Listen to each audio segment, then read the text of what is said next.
children will not have education. अब उहाँले के भन्नुहुन्छ कि म ग्यारेन्टी गर्न चाहन्छु कि यदि तपाईहरुले चाहिँ त्यो ज्ञान लिनु भएन, आफूलाई शिक्षित बनाउनु भएन भने चाहिँ तपाईहरु पनि गरिब नै बस्नुहुन्छ, तपाईको छोराछोरी पनि गरिबै हुन जान्छ भनेर भन्नुहुन्छ। So the chain is like this. Now you have an opportunity to break this chain of poverty. Break it. Break it. Right now on your generation. अब तपाईहरुलाई त्यो अवसर दिएको हो नि त बुवाआमा, हैन?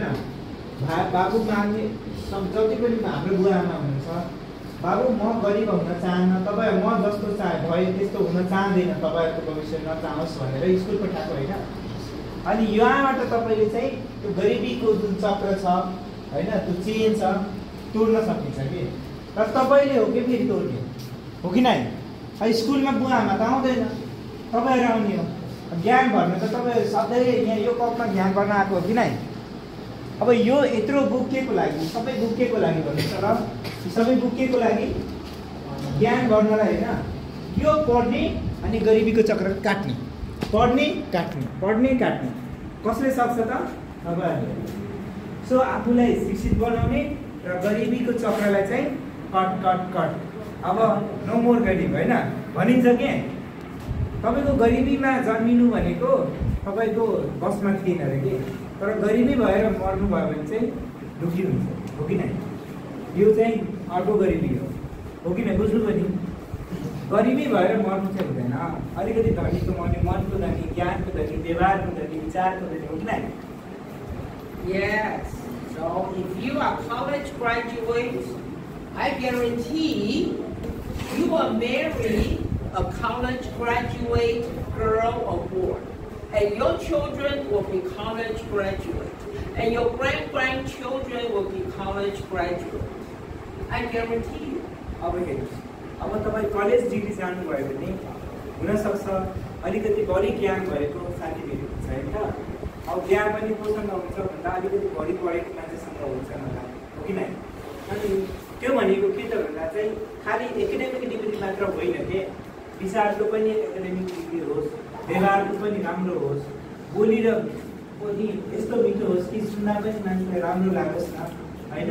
आफूलाई पनि अरूलाई पनि राम्रो बनाउने खालको चेतना भएको मान्छेसँग बिहा हुन्छ नि त। र यसले के हुन्छ त? चिन्ता कम गर्छ, स्ट्रेस कम गर्छ, झगडा कम हुन्छ, हो कि नै? हैन? सम्बन्ध राम्रो हुन्छ, परिवार र इष्टमित्रसँग पनि राम्रो बन्छ। तपाईको एउटा साथी हैन 10 वटा 10 वटा साथी बन्छ, हो कि नै? यसले के गर्छ त? गरिबी हटाउँछ अनि खुसी बनाउँछ। अनि खुसी हुन चाहनुहुन्छ त? चाहनुहुन्छ कि हुन्न? हो। त्यही भएर चाहिँ उहाँले भन्नुहुन्छ कि यो एउटै आधार के हो भन्दा चाहिँ राम्रो हुने, आफ्नो अलिकति अप्लिफ्ट गर्ने एजुकेसन है? But study is a very difficult thing. Oh, I want to go out to play. I don't want to study. अब पढाइ भन्ने कुरा चाहिँ धेरै गाह्रो छ हैन? पढाइ पढ्नु थाकिहाल्यो, आउँदैन, के गर्नु? अब मनै थाकिसकेपछि, मनै हारिसकेपछि पढ्न मन लाग्छ त? लाग्दैन होला। अनि के लाग्छ? म त थाकेँ, अब अलिकति खेल्न जान्छु, अलिकति साथीसँग गफ गर्न जान्छु भन्ने मन लाग्छ कि लाग्दैन? Yeah, my friends are playing. They want me to go with them. Why I have to sit down and study? I want to go out with my friend to play. अब उहाँको साथीहरू पनि के गर्नु? खेल्नु धेरै धेरै। किन पढौँ? मलाई मन लागिरहेको छैन पढ्नलाई, मलाई ठिकै नलाग्छ, म पढ्दिनँ भनेर मलाई जे मन लाग्छ म त्यो गर्छु नि भन्छन् के? अनि उहाँहरूले चाहिँ स्कुल टिप्नु भएन, पढ्नु भएन, अनि बाहिर जानु भयो। But your friends, they don't care about their future. They only think about this moment. They just want to have fun this moment. They don't care what happened next year. They don't care what happened 10 years later. They just want to have fun this moment. कतिपय विद्यार्थीहरूले के चाहन्छ भने न मलाई त अहिले पढेर कहिले खुसी हुने थाहा छैन, मलाई त अहिले खुसी चाहियो नि त, मलाई अहिले खुसी हुन मन छ, म किन 10 वर्षको लागि खुसीको लागि सोच्ने, मलाई अहिले खुसी हुन मन छ, त्यही भएर चाहिँ म पढ्दिनँ, बरु म बाहिर जान्छु भनेर सोध्छन् कि, त्यही भएर चाहिँ गाह्रो हुन्छ उनीहरूलाई। त्यो सोच्नु पऱ्यो कि अहिलेको खुसी महत्त्वपूर्ण कि लामो समयको खुसी। So, if you don't care about yourself 10 years later, you don't care about your family 10 years later, you don't care about your future children 20 years later, go out and play with your friend right now. Do it. अब साँच्चै नै तपाईँले चाहिँ अब तपाईँलाई 10 वर्षपछि के हुन्छ, आफ्नो मेरो परिवार कहाँ जान्छ, मेरो 20 वर्षपछि मेरो छोराको छोरा कहाँ जान्छ, त्यसको कुराको अलिकति पनि चिन्ता छैन भने केही नगर्नुहोस्, चुपचाप जानुहोस्, बाहिर खेल्नुहोस् होइन। हरेकजना के पढ्ने त्यसो भए म पढ्दिनँ, बाहिर गएर चिन्ता छैन भने। Yes. Now, I tell you, financial independence comes with a big price. It's not free. Financial independence is not free. It comes with a big price. What is the price? Working, hardworking, and hardworking, and hardworking. Discipline now, discipline now, and discipline. अब हेर्नुहोस् त है, जो मान्छे अलिकति धनी छ, जो मान्छे अलिकति फाइनेन्सियली आर्थिक रूपले सम्पन्न छ, अरूको मात्र आशामा चाहिँ भर परेको छैन, अरूसँग जहिले पैसा माग्नु परेको छैन भने ती मान्छेहरूले पनि मूल्य चुकाउँछ के त्यसको के मूल्य चुकाइरहेको छ भन्नुहोस् त। उनले चाहिँ आफ्ना मेहनत गरेर आउँछ नि त, मेहनत गरेर छ, अनुशासनमा बसेको छ होइन, कहिले पनि कसैको नराम्रो गरेको छैन भनेको मतलब के त भन्दा ऊ अनुशासनमा बस्दा पनि मूल्य चुकाउनु परेको छैन होला। त्यसलाई चोरी गर्न मन लाग्ला, खाइ गर्न मन लाग्ला, जहाँ नक्सी चुरोट खान मन लाग्यो होला, तर आफूलाई बाँधेको छ नि एउटा डिसिप्लिनमा होइन। त्यो डिसिप्लिनले के गर्छ त, पढाइमा मन लगाउँछ कि। सोच्नु होला, जो मान्छे चुरोट खान्छ, जो मान्छे गाँजा खान्छ, जो मान्छे दारू खान्छ, त्यो मलाई पढ्न मन लाग्दैन नि, किन मन व्याकुल हुन्छ कि। त्यो व्याकुल मनले पढ्न सकिँदैन, पढ्नलाई त ध्यान चाहिन्छ नि, पढ्नलाई त एकोहोरो मन चाहिन्छ नि। र त्यो तब मात्र हुन्छ जब तपाईँको मन डिसिप्लिनमा छ, तपाईँ अनुशासनमा हुनुहुन्छ होइन, तपाईँको मनमा झगडा गर्ने, गाली गर्ने त्यस्तो स्वभाव छैन भने मात्र तपाईँले एकोहोरो गएर आफूलाई चाहिँ मलाई चाहिँ त्यो पढ्न सक्नुहुन्छ। जसले आफ्नो आलस्यलाई होइन, अल्छीलाई चाहिँ त्याग गर्छ, त्यसले चाहिँ अलिकति भए पनि ज्ञान कमाउँछ, त्यो ज्ञानले फेरि पनि सिप कमाउँछ, सिपले राम्रो बोली व्यवहार कमाउँछ, त्यसले नै जे रोजगारीमा टिकाउँछ नि त। रोजगार दियो, राम्रो व्यवहार छैन भने पैसा आउँछ त, कसले टिकाउँछ त, निकालिहाल्छ नि कामबाट, हो कि? त्यही भएर कुरा के भन्दा चाहिँ यो सबै कुराको मूल्य चुकाउनुपर्छ। हेर्नुहोस्, गरिबले अब गरिब म यतिकै भन्दिनँ, धनको गरिब एउटा हो, मनको गरिब अर्को हो, व्यवहारको गरिब अर्को हो, विचारको गरिब अर्को हो किन भन्नुहोस् त। त्यो भएर चाहिँ बुझ्नुपर्ने कुरा के हो, हामी सबैले चाहिँ एकातिर जो अमिर छ, धनी छ, उसले पनि एउटा काहीँ न काहीँ त्यसको मूल्य तिरेको छ कि, हो कि नै भन्नुहोस् त। र जो गरिब छ उसले पनि आफ्नो तरिका काहीँ न काहीँ रुचि पाएको छ। उहाँले भन्नुहुन्छ त्यो चाहिँ तपाईँ कहाँ जाने भन्ने कुरा त कि बुझ्नु पनि। त्यो भएर त्यो यो सबैजनाले चाहिँ हामी सबैले बुझ्नुपर्ने कि एउटा मूल्य त चुकाउनै पर्छ। त्यो भनेको हाम्रो आलस्यको हो होइन, अलिकति आफ्नै साँचो बोल्न त गाह्रो छ नि, हो कि नै, तर बोल्नु चाहिँ पर्छ होइन। के अरे अनुशासनमा बस्न गाह्रो छ नि होइन, स्कुलमा बसिरहन गाह्रो होला कि।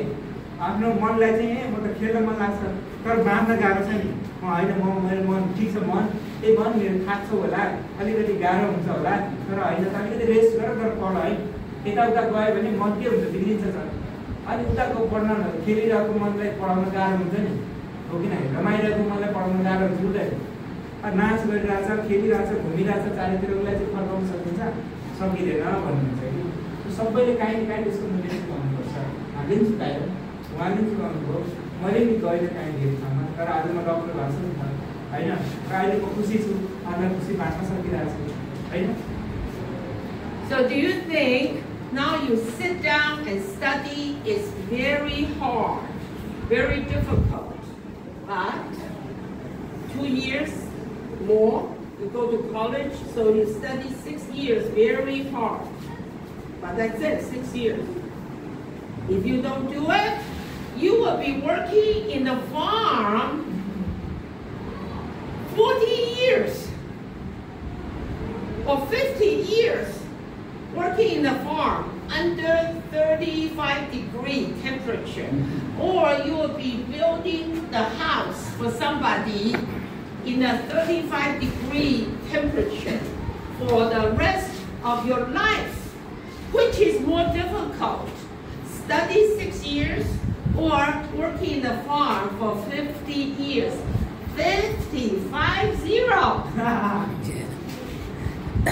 Which more difficult? Right. मलाई पनि त्यस्तै ठ्याक्कै कस्तो उदाहरण भन्नु के अब म मेरो बुवालाई हेरेँ होइन खेतमा काम गरिरहेको सँगसँगै बसिरहेको थिएँ अनि मैले सोचेँ कि अब बुवाको काम गर्दै गर्दा म थाक्थेँ अनि गएर बस्थेँ अनि भन्थेँ बुवाले भन्थे कुन चाहिँ सजिलो छ यहाँ घाममा बसेर चाहिँ माटो लगाएर अलिकति सानो कपडा लगाएर अनि पसिना बगाएर यो काम सजिलो छ कि तिम्रो चाहिँ यस्तो चटक्क ड्रेस लगाएर घाम छायाको पनि खङखाङ लगाएर यो कुन सजिलो छ यो नि र सोच्नुहोस् है यदि तपाईँ 6 वर्ष हो नि त अहिले 10 क्लासमा हुनुहुन्छ 6 वर्षमा तपाईँ कलेजमा जानुहुन्छ होइन र 6 वर्षमा मेहनत गर्नुभयो भने तपाईँ बाँकीको जिन्दगी जुन छ 50 वर्ष 60 वर्ष तपाईँ कहाँ काम गर्ने हो गेस्टैमा बसेर अफिसमा बसेर होइन र तपाईँले 6 वर्ष टिक्नु भएन भने बाँकीको अब 50 वर्ष त्यो घाममा होइन जे पनि जहाँ पनि गएर कि पेन्टिङ गर्नुहुन्छ कि गएर खेतमा काम गर्नुहुन्छ होइन कि झगडा के हुन्छ होला नि होइन त्यो कुन गाह्रो छ भन्नुहोस् त ल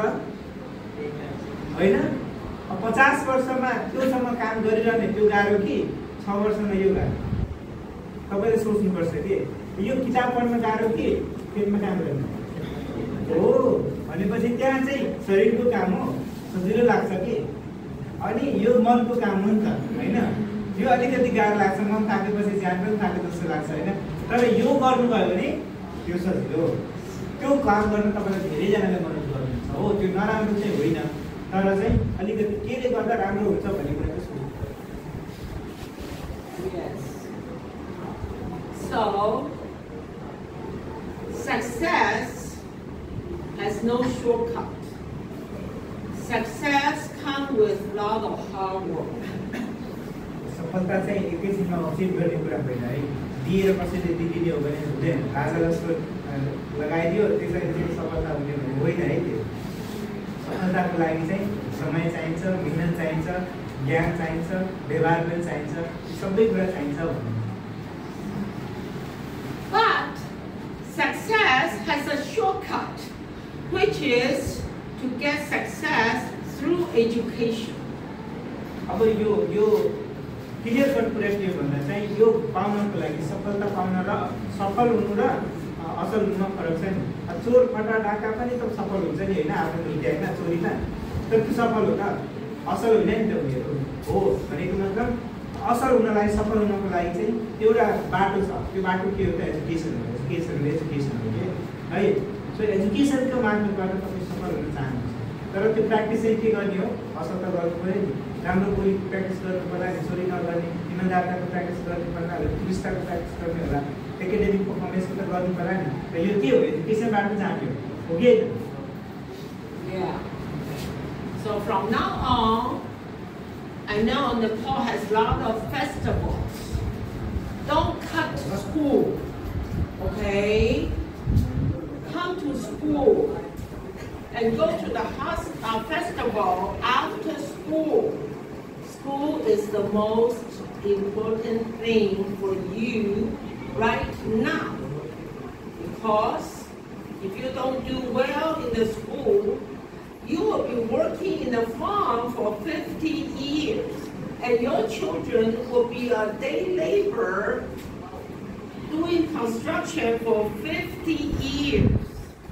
अब नेपालमा एकदमै धेरै चाडबाडहरू छ होइन चाडबाड मनाउनकै लागि चाहिँ स्कुल छोड्नु चाहिँ राम्रो कुरा होइन त्यो राम्रो होइन तपाईँहरूको सफलताको लागि राम्रो होइन हो चाडबाड मनाउनु तर स्कुल टाइम पछि के होइन तपाईँ 4 बजेपछि घरमा जानु, साथमा रमाउनु, परिवारसँग बस्नु ठिक छ कि तर चाडबाड रमाउनकै लागि चाहिँ स्कुल छोड्छु भन्ने चाहिँ गर्नुभयो भने नो द्याट्स नट राम्रो होइन.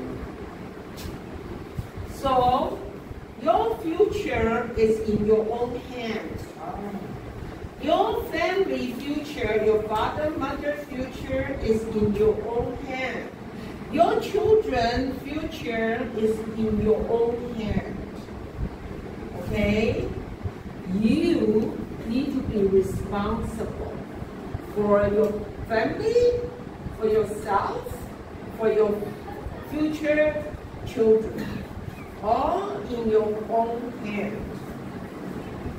यी सबै भविष्यहरू तपाईँको आफ्नो भविष्य पनि र तपाईँलाई माया गर्ने मान्छेहरू चाहिँ बाबु आमाको होइन तपाईँले चाहिँ माया गरेर बहिनीको सबैको भविष्य तपाईँको हातमा छ. भोलि पर्सिको आफ्नो कुनै बेला छोराछोरी सबैको भविष्य तपाईँको हातमा छ कि. अब यो हातलाई चाहिँ के समाउने, पेन समाउने हो कि कुरालो समाउने हो कि होइन हँसिया समाउने हो कि चुरुट समाउने हो कि रात्रिको बोलो समाउने हो कि के गर्ने तपाईँ आफूलाई चाहिँ जिम्मेवार बनाउनुपर्छ हो कि होइन. अब यो जिम्मेवारी तपाईँलाई चाहिँ दिनको लागि स्कुल पठाएको. अब त्यति कुरा गर्नु हो भने यो हातले चाहिँ गलत चाहिँ गर्दैन है. कम्तीमा यो हातले कसैलाई नपिटोस् नगाली गरोस् होइन. हो नराम्रो गाली त फरक कुरा हो तर पनि यो हातले चाहिँ यो काँधको जिम्मेवारी होइन यो जिम्मेवारी त पुरा गर्नुपर्छ होला नि.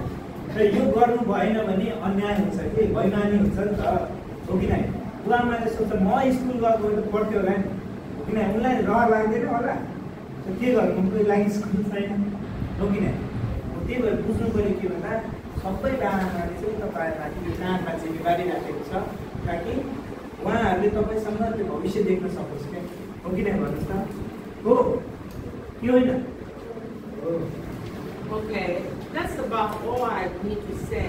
I have work, but I will give you 1 or 2 questions. You can ask me 1 or 2 questions. अब यो यति नै मेसेज थियो उहाँले चाहिँ अमेरिकाबाट यति मेसेज दिन आउनु भएको रहेछ. के भन्नु कि हामीलाई चाहिँ यति अब कहाँबाट दिन आओस् थाहा छैन कि तपाईँहरूको कसले दिँदाखेरि त्यो मेसेज चाहिँ बुझ्नुहुन्छ मलाई थाहा छैन. बुझ्नु हो कि नै तपाईँहरूको भित्र मेसेज छ नि त. यो बिउ त त्यो बिउ त आफैभित्र छ नि होइन. अब कसले फलाइदिने कसले पक्राइदिने कसले मलजल गरिदिने कि अमेरिकाबाट कोही आउँछ नि मलजल गरेर चाहनुहुन्छ. कुन दिन कोही भगवान् आउँछ नि मेरो भविष्य बनाइदिन भन्ने चाहनुहुन्छ हो त. त्यस्तो हुन्छ. यदि तपाईँहरूले कुनै प्रश्न छ भने चाहिँ सोध्नु समय पाउँछ अरे छ कुनै प्रश्न आफ्नो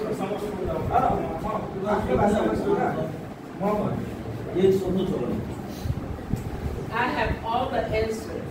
उहाँसँग सबै Really, never I've been asked by 18,000 children, never once I failed. I have all the answers. But don't ask me why the sky is blue. I don't know. I don't know why the sky is blue. Or why it rains, I don't know. But if you ask me about life, I know. Okay?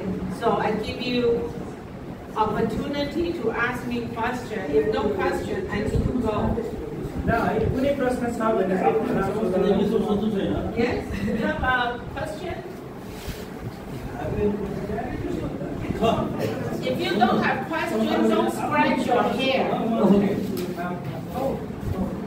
Yeah.